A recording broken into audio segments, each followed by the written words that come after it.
1986, when I came to San Francisco, AIDS was in your face. The face of AIDS was something that you saw on the streets, in the newspaper, and on TV. Nowadays, people don't talk as much about AIDS, as if somehow the epidemic is over. Well, it's not over.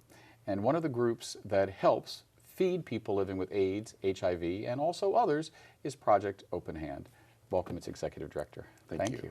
So, does it bother you sometimes when people say AIDS is over? You know, why do we still need Project Open Hand?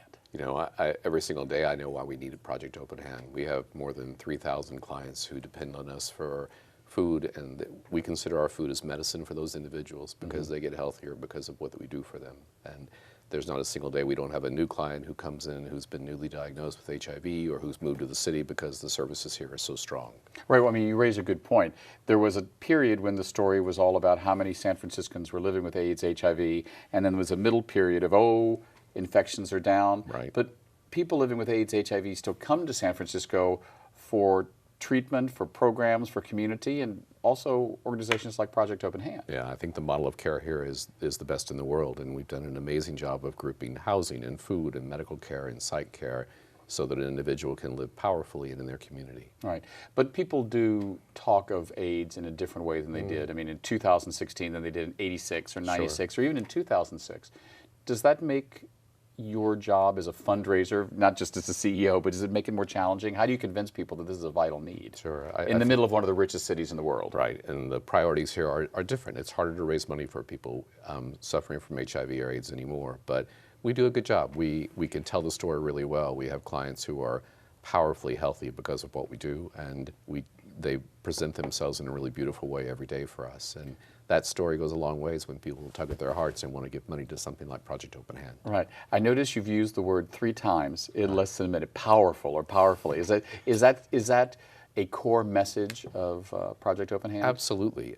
We're changing lives, and the partnership with a client is, I guess I'd say the secret sauce of Project Open Hand isn't just the medically tailored meals that we provide, although they're quite delicious. You would like them very much. But they are that we require medical engagement, that we require our clients to see nutritionists, they change their behaviors, they change their lives. And because of that, people don't go to the hospital, people don't go to the emergency department. Their worlds are much more powerfully better. They are powerful as individuals. Right.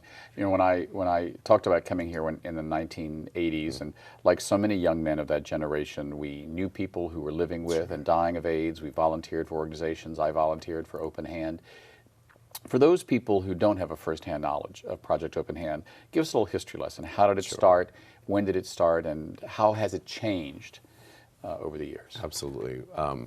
An amazing woman named Ruth Brinker started Project Open Hand out of her kitchen when 7 of her friends were dying of something that she didn't understand. And Ruth's heart was about righting wrongs, about finding justice in poverty and vulnerability. And so in her kitchen every day, she made meals for folks who weren't around very long. At that time, the disease killed people very quickly. And then it evolved into a church basement. I think most organizations were in a church basement at some point in their lives, and we were too. And began getting volunteers. We were all volunteer run. And now, 32 years later, we have served our 19 millionth meal this year. Wow. We serve 8,500 clients in San Francisco, and every day on Polk Street, we make 2,500 meals. Which a lot of people don't know about. I think a lot of people think that Project Open Hands just delivers meals, but a big part of what you do is develop community and bring people in. Yeah. Talk a little bit about that, because I think that's part of what you do, part of your mission that is not as well known. Yeah, I think it's really important to understand where we come from. We come from the community, and we are still part of that. So every day, more than 150 volunteers come to help us chop vegetables, cook food, deliver food, package food, meet with our clients. And it is that combination that makes us so powerful again today. And different than other organizations. There are organizations in New York and Chicago and LA who don't do this work the way we do it. We bring San Francisco into Polk Street, and we never separate what we are from what our clients are. We are all in the same basket, and that works for us. Now, you are fairly new to Project Open Hand. You've been here less than 2 years, That's correct, right. as the CEO. Before that, what were you doing, and how did that prepare you for leading, without exaggeration, what is really an icon of the San Francisco model of AIDS care? I am the luckiest guy in the world, first off. Before I got to Project Open Hand, I was the clinical director at Huckleberry Youth Programs, which is a sweet little agency over on Haight Street. Similar to maybe its better known Big Cousin Lyric. That's right, that's right, that's right. And then before that, for 25 years, I was an investment banker, and I did that back east, and I needed to cure my soul and try to heal a little bit from all those years, and so I got into social work. Yeah, but how did being an investment banker prepare you for being the CEO of a nonprofit? I mean, there's got to be some life lessons and business lessons out there. Of course there are. And if there is a balance of bringing the heart of my work to the brain of my work, it is trying to bring the outcome measures that we had as financial people into the nonprofit world, because funders should get something back for what they're putting into us. And so what we talk about today is that because of our intervention, people are less likely to go to the hospital, and they are more likely to adhere to their medications. They are healthier, and so the system saves some money too. It's a good combination. There's so much, well, I'm just going to say it, so much tension in San Francisco lately.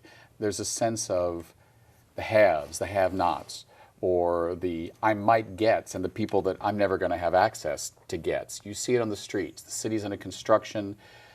The homeless population may not be any bigger than it was 6 years ago, but boy, you see it. Sure do. But you don't necessarily see people living with AIDS like you did so many years ago.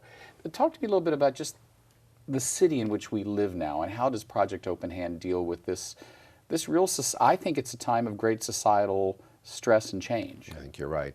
I think we do see HIV and AIDS today. We just don't remember what it looks like. And our clients, we have clients who've been with us for 20 years, and they've been with us because, if you remember, in the early days of that crisis, it was a disabling diagnosis, and people got very sick very quickly, went on disability from their jobs, and then never got back into the system. And while our model of care is powerfully important, it also doesn't create a path back to integration into society. So there are pockets that still exist.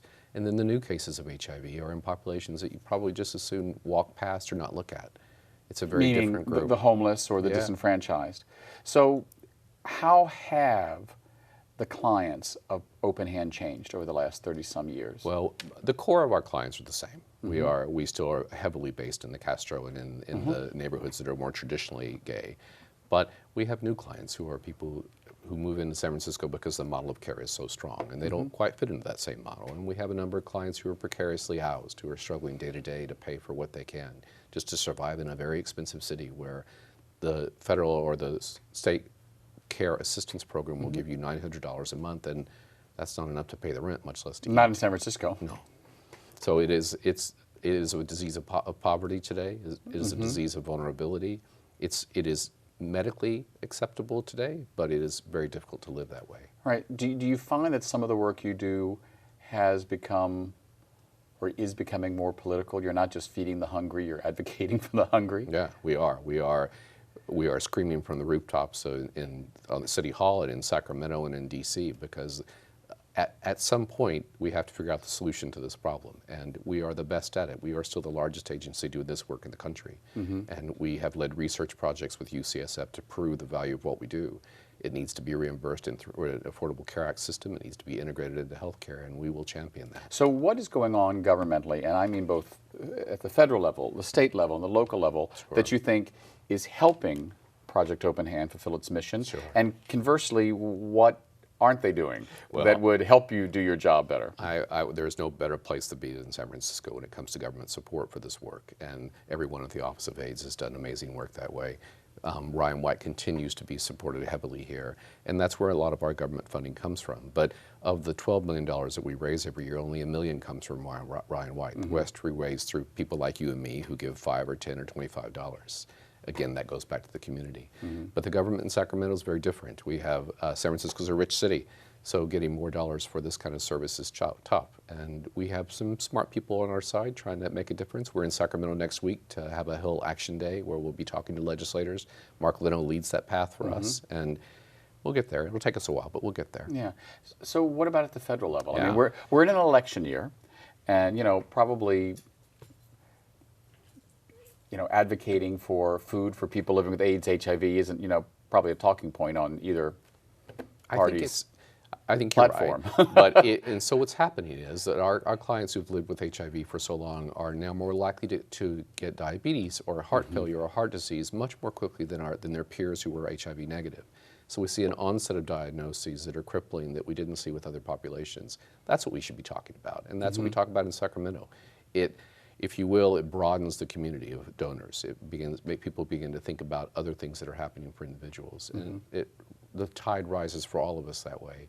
And in DC, there is movement. We had a hearing on the Hill 3 weeks ago, and supported heavily by California Congresspeople and East Coast. And we're maybe 7 or 8 years from having this be part of the Affordable Care Act, but it's a little bit of a journey. So you think it will become part of the Affordable Care Act? So you're not worried about the next election? I'm not. I think we'll get there.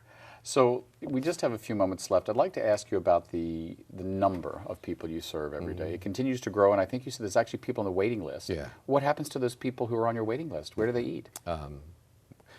We try to give them what we have in the leftover category, Yeah. and we send them to our senior sites. We have a number of sites. We have 23 sites around the city where we provide lunch every day. So some of those clients are eligible for that program as sort of a transition into our full meal program, and they wait. And sadly, some of those people are too sick to wait very long, and that breaks our hearts. And we raise money like crazy to try to empty that waiting list. Yeah. Last two questions, two parts of the same coin. What has been, in your short time at Project Open Hand, the best day for you and also the worst day? The best day is when I walk downstairs to the second floor and I see our clients' faces. You can imagine when you walk into Project Open Hand, our clients just light up. All of a sudden they're home, they're safe, they're going to get something to eat, they're going to see other services that we bring on site.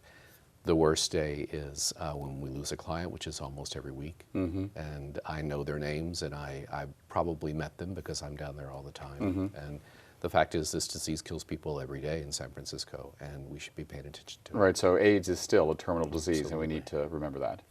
Thanks so much for being with us. Thank you. Next up, our conversation with one of San Francisco's most iconic performers, Pollo Del Mar. We'll be right back.